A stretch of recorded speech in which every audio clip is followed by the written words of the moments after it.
नमस्कार दोस्तों, स्वागत है आपका BRH फैक्ट में। तो दोस्तों, अर्मीनिया और अजरबैजान के बीच युद्ध का खतरा लगातार मंडरा रहा है और ऐसे में भारतीय और तुर्की के हथियारों के आमने सामने होने की भी आशंका बढ़ गई है। दरअसल दोस्तों, अर्मीनिया ने खुफिया रिपोर्ट के हवाले से दावा किया है कि तुर्की और पाकिस्तानी हथियारों से लैस अजरबैजान बड़े पैमाने पर बड़े युद्ध की योजना बना रहा है और ऐसे में अर्मीनिया भारत और फ्रांसीसी हथियारों के दम पर अजरबैजान का मुकाबला करने की तैयारी में जुटा है। दोस्तों, आपने कुछ दिनों पहले अजरबैजान की सीमा पर हुई झड़प के बारे में तो सुना होगा, जिसमें 4 अर्मीनिया सैनिकों की मौत हो गई थी। दोस्तों, ऐसे ही सितंबर 2023 में अजरबैजान ने ऐसे ही एक गुपचुप सैन्य ऑपरेशन करके नागोर्नो काराबाख के अर्मेनियाई आबादी वाले क्षेत्र पर कब्जा कर लिया था और जिसमें करीब 10 लाख लोग बेघर हो गए थे, जिनमें ज्यादातर अर्मीनिया में शरणार्थी के तौर पर आकर बसे। दरअसल दोस्तों, नागोर्नो काराबाख क्षेत्र में अंतर्राष्ट्रीय स्तर पर अजरबैजान के हिस्से के रूप में मान्यता प्राप्त है, लेकिन इसका एक बड़ा हिस्सा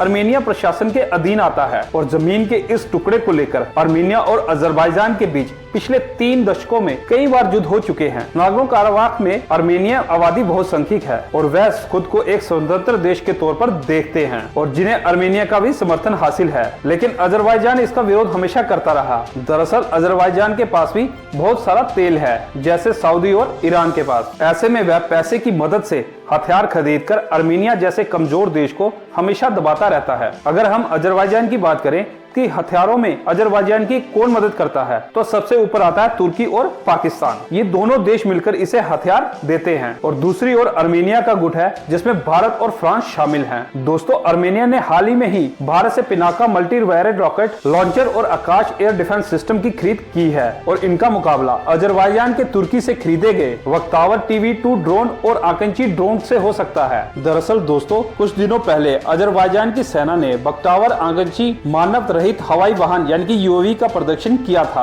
अजरबैजान ने अपने नए ड्रोन के लिए नए ट्रेनिंग सेंटर का उद्घाटन भी किया है। इस ड्रोन को अजरबैजान की वायुसेना में शामिल करने वाले फंक्शन में खुद राष्ट्रपति ने शिरकत की थी। दोस्तों, अजरबैजान ने तुर्की से इस ड्रोन से खरीदे गए सारी डिटेल को गुप्त रखा है और अजरबैजान ने तुर्की से कितनी मात्रा में इन ड्रोनों को खरीदा है, जिसकी अभी कोई जानकारी नहीं है और अजरबैजान उन पहले कुछ ग्राहकों में शामिल था जिसने तुर्की के वक्तार TB2 ड्रोन को खरीदा था। दोस्तों, ये दोनों ड्रोन हवा में काफी ऊंचाई पर उड़ान भर सकते हैं। ये ड्रोन हवा से जमीन पर कई तरह की मिसाइलें दाग सकते हैं। जैसा कि आप जानते ही हैं, अर्मीनिया अजरबैजान युद्ध ने ही आधुनिक युद्ध के मैदान में ड्रोन का आगमन शुरू किया था और अर्मीनिया ने खुद स्वीकार किया था कि वह तुर्की के इन ड्रोनों के कारण अजरबैजान से युद्ध हार गया था। लेकिन दोस्तों, अब समय बदल चुका है। अर्मीनिया ने खुद को भारत में बने पिनाका सिस्टम और एक एंटी ड्रोन सिस्टम से लैस कर लिया है। दरअसल दोस्तों, पिनाका को 2023 में ईरान के रास्ते अर्मेनिया पहुंचाया गया था। पिनाका MK1 की रेंज 38 किलोमीटर है।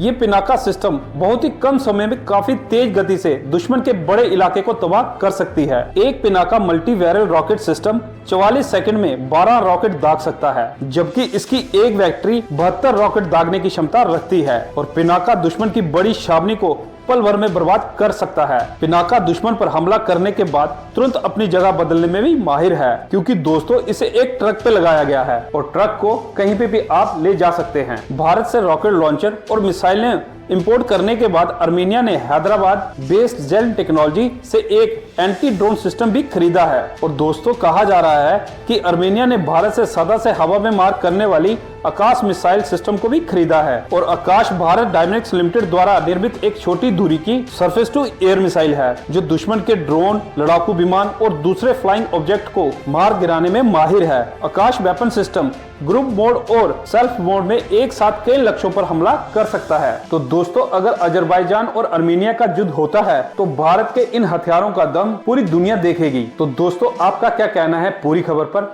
प्लीज कमेंट सेक्शन में अपने विचार जरूर बताना और इसके साथ अगर आपको ये वीडियो अच्छी लगी हो तो इसे लाइक और चैनल को सब्सक्राइब कर देना। जय हिंद।